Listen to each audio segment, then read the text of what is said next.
Cuando pensamos en un viaje por carretera, solemos fijarnos únicamente en los paisajes.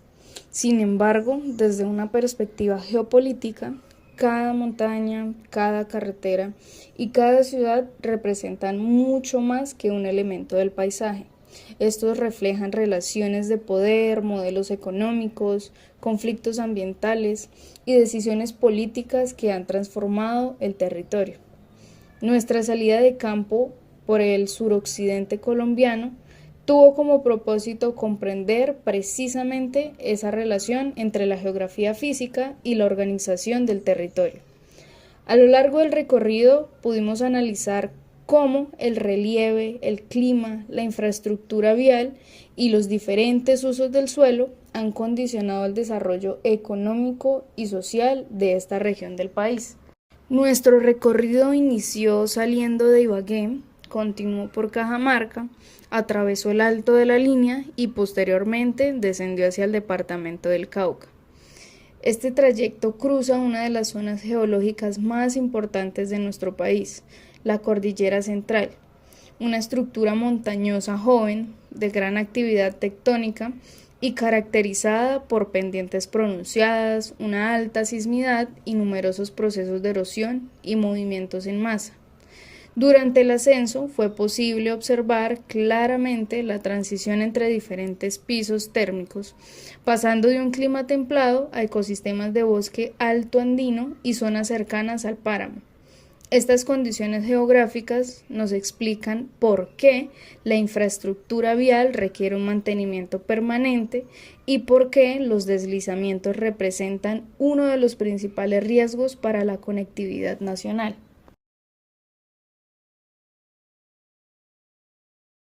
Arrancamos de Ibagué hacia nuestra primera parada, Cajamarca, donde encontramos uno de los municipios agrícolas más importantes del país. Este se encuentra a 1814 metros sobre el nivel del mar. Es conocido como la despensa agrícola de Colombia. Sus condiciones climáticas y la fertilidad de sus suelos favorecen la producción de cultivos como café, arracacha, frijol y otros cultivos de clima frío. No obstante, este territorio también evidencia algunos de los conflictos más representativos entre el desarrollo económico y la conservación ambiental. Durante varios años, Cajamarca fue escenario del proyecto minero La Colosa. Este buscaba explotar uno de los mayores yacimientos de oro del país. Esta iniciativa generó un amplio debate entre las comunidades campesinas, las organizaciones ambientales, el Estado y la empresa multinacional responsable del proyecto, AngloGold Ashanti. Mientras algunos defendían la minería como una fuente de inversión y empleo, otros advertían sobre los riesgos para las fuentes hídricas, la biodiversidad y la agricultura del municipio. La consulta popular realizada en el 2017, en la que la mayoría de la población rechazó la minería a gran escala, convirtió a Cajamarca en un referente nacional sobre la defensa del territorio y la participación ciudadana. A esta problemática se le suma un fenómeno que actualmente preocupa a muchos habitantes de la región: la expansión de los monocultivos de aguacatejas. Aunque este cultivo ha incrementado las exportaciones y representa una importante fuente de ingresos, también ha transformado el uso del suelo. La siembra extensiva de una sola especie favorece el agotamiento progresivo de nutrientes y minerales, disminuye la fertilidad natural del suelo, reduce la biodiversidad y aumenta la dependencia de fertilizantes químicos. En otras palabras, un modelo productivo altamente rentable en el corto plazo puede generar importantes costos ambientales para las futuras generaciones. Posteriormente, llegamos al Alto de la Línea, uno de los corredores viales más estratégicos de Colombia, ubicada en el límite entre el departamento del Tolima y el departamento del Quindío. El lugar donde paramos está a 2.513 metros sobre el nivel del mar, sin embargo, puede llegar a los 3.265 metros. Allí se encuentra el túnel de la línea, una obra de infraestructura concebida para facilitar la conexión entre el centro del país y el puerto de Buenaventura. Este cuenta con 8.65 kilómetros de extensión. Desde el punto de vista económico, esta carretera es considerada la principal arteria logística del país. Por ella transita cerca de la mitad de la carga que llega o sale del puerto de Buenaventura, incluyendo alimentos, combustibles, materias primas, productos industriales y mercancías destinadas tanto al mercado nacional como al comercio internacional. Por esta razón, cada cierre de la línea genera importantes pérdidas económicas. Cuando la vía queda bloqueada por deslizamientos, accidentes o trabajos de mantenimiento, miles de vehículos de carga deben tomar rutas alternas mucho más largas, incrementando el consumo de combustible, los tiempos de transporte y los costos logísticos. Como consecuencia, aumentan los precios de los productos, se retrasan las exportaciones, se afectan las cadenas de abastecimiento y disminuye la competitividad del país. Esto demuestra cómo una sola infraestructura puede convertirse en un punto estratégico cuya interrupción impacta directamente a la economía nacional. Sin embargo, la construcción de esta megaobra también dejó importantes cuestionamientos. Durante su ejecución se presentaron retrasos, sobrecostos e incumplimientos contractuales que incrementaron significativamente la inversión pública. Además, al atravesar ecosistemas de la alta montaña, surgieron preocupaciones relacionadas con la fragmentación de hábitats, la afectación de fuentes hídricas y la presión sobre los ecosistemas altoandinos. En conjunto, este primer tramo del recorrido demuestra que la geografía no solamente condiciona el paisaje, sino también las oportunidades económicas, los conflictos ambientales y las decisiones políticas que determinan el desarrollo de un territorio. Después de atravesar la cordillera central, llegamos a Popayán, capital del departamento del Cauca y una de las ciudades con mayor importancia histórica de Colombia. Está ubicada sobre el valle interandino del río Cauca y rodeada por las cordilleras central y occidental. Se encuentra a 1.738 metros sobre el nivel del mar. Popayán posee suelos de origen volcánico, altamente fértiles y un clima templado que ha favorecido históricamente el desarrollo agrícola y el establecimiento de importantes asentamientos humanos. Sin embargo, también se encuentra en una zona de elevada amenaza sísmica debido a la presencia de diversas fallas geológicas. Históricamente, Popayán fue uno de los principales centros políticos y económicos durante la época colonial. Su arquitectura, iglesias y edificaciones aún conservan gran parte de ese legado, razón por la cual es reconocida como una de las ciudades patrimoniales más importantes del país. Además, fue cuna de varios presidentes, intelectuales y dirigentes políticos que ejercieron una gran influencia sobre la historia nacional. No obstante, detrás de este importante patrimonio histórico, también existe una realidad mucho más compleja. Desde la época colonial, el poder económico y político de Popayán ha permanecido concentrado en un reducido grupo de familias tradicionales. Aunque las dinámicas sociales han cambiado con el paso del tiempo, numerosos estudios coinciden en que las élites económicas y políticas continúan ejerciendo una fuerte influencia sobre las decisiones del departamento, especialmente en aspectos relacionados con la propiedad de la tierra, la representación política y el desarrollo regional. Esta concentración de poder ha contribuido a mantener profundas desigualdades sociales que aún caracterizan al Cauca. El departamento continúa registrando elevados índices de pobreza, baja industrialización y amplias brechas entre las zonas urbanas y rurales. A ello se le suma la persistencia de conflictos relacionados con la tenencia de la tierra, las reivindicaciones territoriales de comunidades indígenas y comunidades campesinas, así como la presencia de economías ilegales y grupos armados que aprovechan la compleja geografía del departamento para disputar el control del territorio. Uno de los lugares que visitamos fue el Cerro de las Tres Cruces. Está a 1891 metros sobre el nivel del mar. Desde este punto nos fue posible apreciar la configuración urbana de Popayán y lograr comprender cómo el relieve ha condicionado el crecimiento de la ciudad. Sin embargo, esta vista también nos permitió evidenciar procesos de expansión urbana sobre zonas de ladera, aumentando los riesgos de erosión, movimientos en masa y el deterioro ambiental. Finalmente, Popayán representa una clara muestra de las contradicciones territoriales presentes en Colombia. Por un lado, conserva un invaluable patrimonio histórico, cultural y arquitectónico, además de una ubicación estratégica que conecta el centro del país con el sur y el Pacífico colombiano. Pero por otro lado, continúa enfrentando profundas desigualdades sociales, conflictos por la tierra, presencia de actores armados y una histórica concentración del poder político y económico. En conclusión, el recorrido entre Ibagué y Popayán nos demuestra que el territorio colombiano no puede entenderse únicamente desde la geografía física. Cada montaña, cada carretera y cada ciudad nos reflejan los procesos históricos, los intereses económicos y las disputas por el control del territorio. Comprender estas relaciones es precisamente el objetivo de la geopolítica.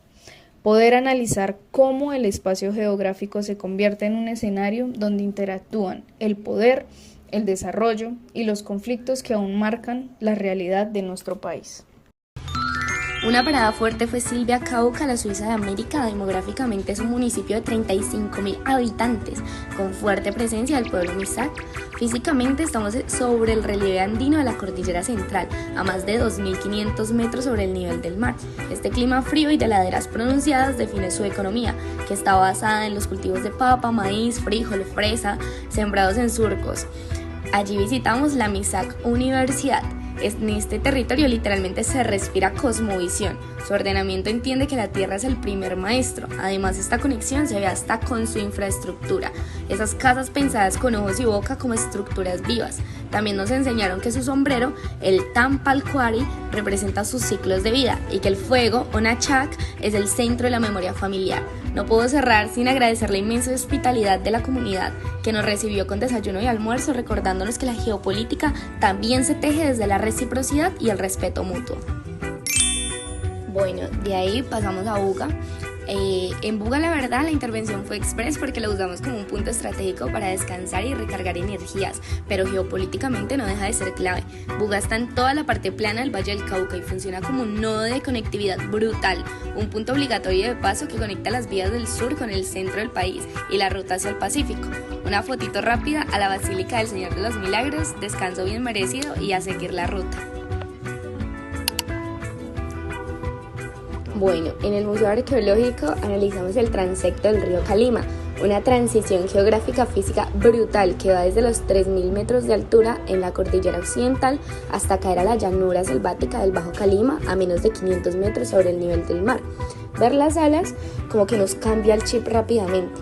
Descubrimos que sociedades como los Llama, Yotoca, Sonso y Madagana modificaron este entorno por más de 300 generaciones. Su uso del suelo e infraestructura eran avanzadísimos. No estaban aislados, sino que conectaban el Pacífico con el interior del valle, usando el río como ruta comercial, compartiendo inclusive iconografía hasta con la cultura tumaco, la tolita. Lo complejo viene al analizar las tensiones actuales del territorio. Hoy, el uso del suelo ancestral fue reemplazado arriba por el turismo del embalse y abajo por la agroindustria intensiva de caña de azúcar. De hecho, el patrimonio de Malagana se va a descubrir de asombro hasta 1992 por maquinaria agrícola.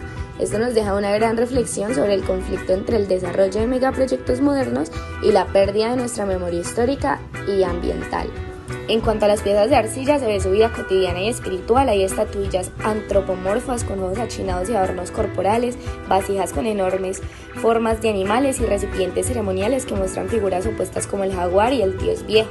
Además, usaban elementos del bosque como calabazas y canastos para la recolección. Todo esto demuestra que tenían una red de conectividad y comercio avanzada que unía el Pacífico con el interior. Inclusive también la manera en la cual se manejaban los entierros y los segundos entierros también se compartían. Bueno, ya para cerrar mi intervención, vivimos en carne propia el transecto de transición más radical del viaje, el descenso desde la cordillera occidental hacia el litoral del Pacífico. Físicamente, este cambio geomorfoestructural es impresionante. Pasamos de la vertiente pacífica montañosa con un clima templado andino a la llanura aluvial del Chocó biogeográfico. La altitud cae en picada a los 2000 metros a nivel del mar. Esto dispara la humedad absoluta. Cambia la vegetación a selva húmeda tropical y activa una hidrografía salvaje, con ríos megacaudalosos como el Dagua y el Calima. Geopolíticamente, el uso del suelo en este corredor muta por completo. Dejamos atrás el turismo y la arqueología para entrar a la ruta de la economía global. Esta infraestructura vial es el corredor comercial más importante de Colombia, articulado por megaproyectos como la doble calzada y la actividad portuaria de Buenaventura. El viaje cierra mostrándonos como esa tensión territorial densa, el contraste entre la altísima inversión en infraestructura para conectar el comercio exterior y el histórico abandono estatal que sufren todas las comunidades afros e indígenas que habitan dicha villa. Una salida de campo que de verdad nos abrió los ojos por completo. Bueno, y para cerrar esta práctica que duró alrededor de 6 días, tenemos que hablar del principal puerto marítimo de Colombia sobre el Océano Pacífico, que es uno de los territorios más importantes para el comercio internacional del país. Claro que sí, estamos hablando de Buenaventura, donde desde nuestra llegada pudimos percibir la inmensidad del puerto y observar los grandes buques portacontenedores que diariamente conectan a Colombia con mercados de América, Asia y otros continentes. Estos barcos movilizan gran parte de las importaciones y exportaciones nacionales, convirtiendo a Buenaventura en un eje fundamental de la economía colombiana. Pero para poder hablar un poquito a profundidad de estas dinámicas económicas, también tenemos que hablar de la configuración del territorio, específicamente de sus aspectos físicos, ¿no? Y para hablar de la configuración geográfica de este territorio, tenemos que mencionar cómo fue nuestra primera noche en el mismo. Así que, aunque alcanzamos a visitar el puerto y a contemplar el atardecer sobre el Océano Pacífico, poco después se presentó una intensa tormenta eléctrica, acompañada de fuertes precipitaciones, abundantes descargas atmosféricas y ráfagas de viento que limitaron nuestro recorrido por el centro de la ciudad esta primera noche. Pero, hablando un poquito de esto, tenemos que esclarecer que este fenómeno no fue un hecho aislado, sino una manifestación de las condiciones climáticas propias de la región. Buenaventura se encuentra ubicada en la costa del Pacífico colombiano, dentro de la región biogeográfica del Chocó, reconocida internacionalmente como una de las zonas más lluviosas del planeta. En algunos sectores de esta región se pueden registrar más de 7.000 milímetros de lluvia al año e incluso superar los 10.000 milímetros en áreas cercanas. Estas precipitaciones tan intensas se explican por la combinación de varios factores geográficos que hemos venido estudiando a lo largo de la carrera, tales como la influencia permanente del Océano Pacífico, la alta humedad transportada por los vientos provenientes del mar y el efecto de barrera que ejerce la cordillera occidental. Esto tiene una explicación muy fácil. Cuando el aire cálido y húmedo asciende al encontrarse con las montañas, se enfría rápidamente. El vapor de agua se condensa y produce lluvias abundantes, frecuentes tormentas eléctricas y una elevada actividad de rayos. Así que este clima húmedo ha dado origen también a extensos bosques tropicales, manglares, ríos caudalosos y esteros que convierten a Buenaventura en uno de los territorios con mayor biodiversidad del país. Sin embargo, estas mismas condiciones también representan importantes desafíos tanto para la infraestructura urbana, la movilidad y la prestación de servicios públicos. Durante nuestra estancia también pudimos evidenciar una de las principales problemáticas de la ciudad, el acceso al agua potable.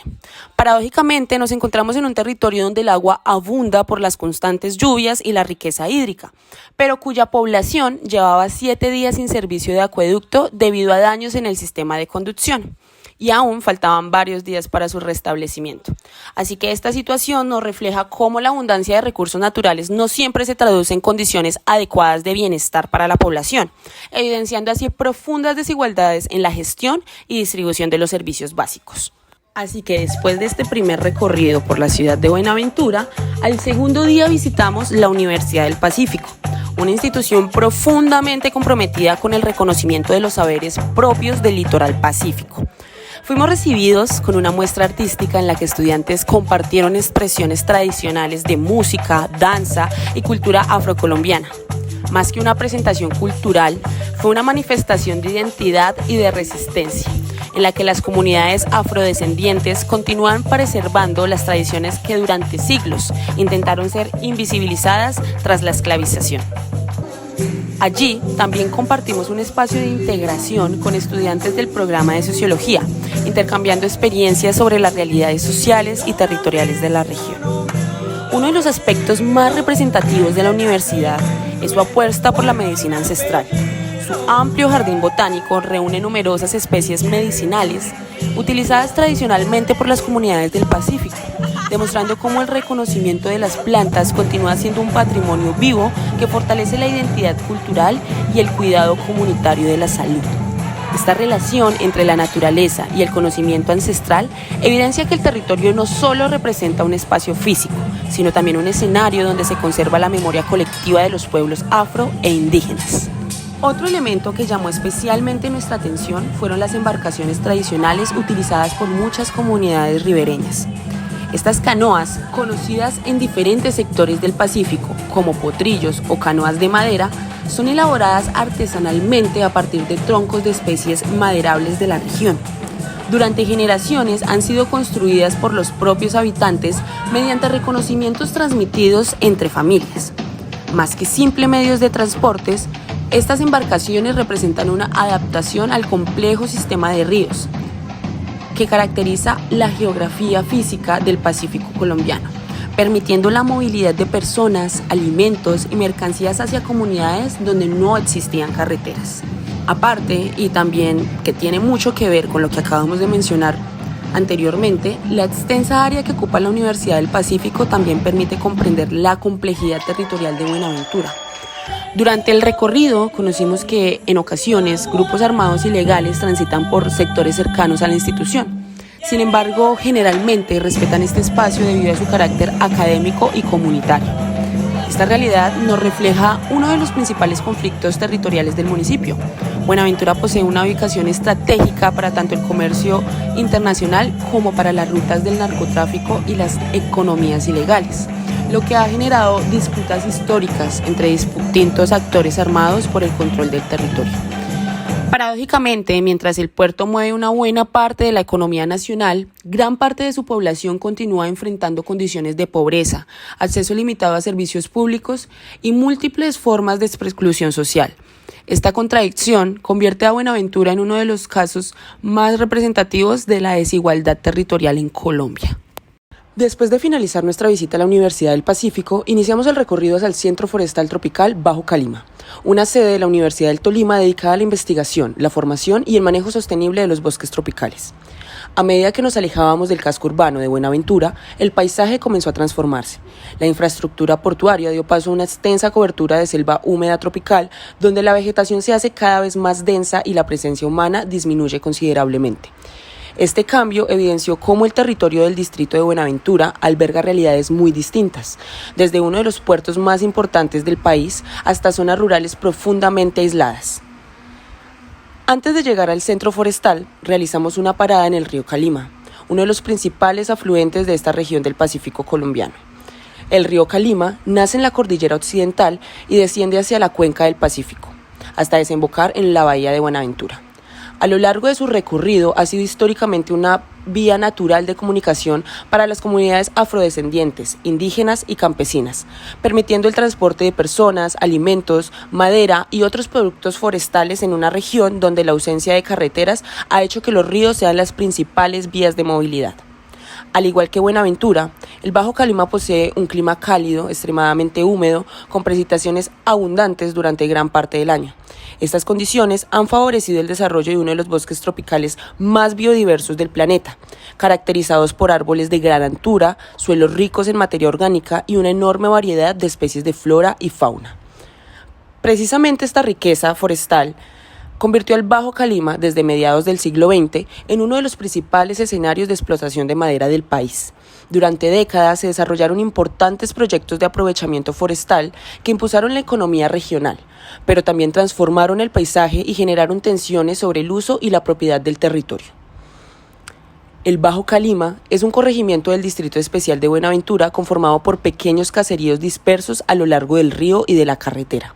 A pesar de encontrarse en un territorio con enorme riqueza ambiental y abundantes recursos naturales, una de las primeras impresiones que tuvimos fue la limitada presencia del Estado.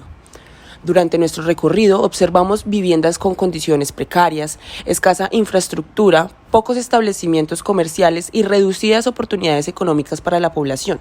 Estas condiciones reflejan las desigualdades históricas que han caracterizado gran parte del litoral pacífico colombiano. El Bajo Calima constituye uno de los territorios estratégicos del Pacífico colombiano.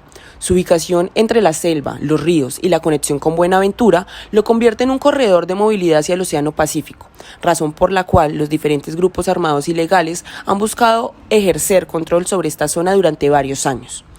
Durante nuestro recorrido fue posible observar grafitis y mensajes atribuidos a grupos armados ilegales, con advertencias dirigidas a la población sobre normas de comportamiento dentro del territorio.